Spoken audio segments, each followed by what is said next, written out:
Welcome to another episode of Broken Zebra Golf. And in this episode, we're going to be talking about the importance of compressing the ball. A well-struck shot that is compressed has a distinct sound. And if you get comfortable hitting that type of shot on a regular basis, you're going to find that you have more control over your ball from tee to green. And you put yourself in a very good position to play a good round of golf. If you're new to the channel, please feel free to hit the subscribe and like button, and we definitely look forward to hearing from you. What is compression? Well, when we talk about compression, we're referring to the impact of the club face against the ball. If you get into the habit of striking that properly, you're going to put yourself in a very good position. I'm also going to be sharing with you 3 tips that are going to help you to compress the ball so that you have that distinct sound and you have more control over your ball. The first tip is you want to have a nice rhythm. Now, the rhythm is very important because you want to be able to build up to compressing the ball. Some people have a very fast start and they swing through. Some people have a slow back and come all the way through.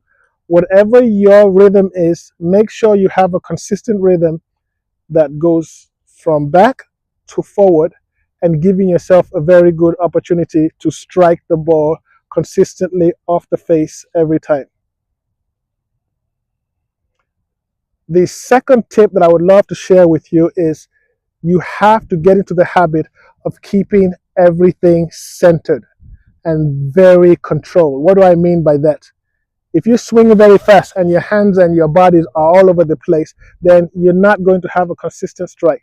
So you want to get into the habit of making sure that everything is tight, your body is next to each other. As you take it back, you're coming through the same way.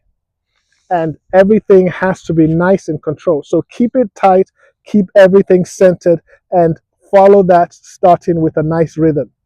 And the third tip that I would love to share with you is the hinge. And this, in my opinion, is the most important part.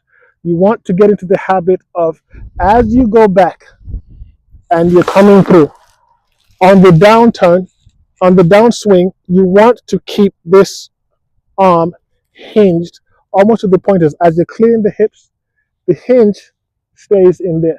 If you get into the habit of flipping, you're going to be in trouble. So the idea is, a lot of times you find people hinge and then go back. I wouldn't recommend that. If it works, that's great. But you want to be able to take it back with a nice rhythm, get to the hinge, and then allow your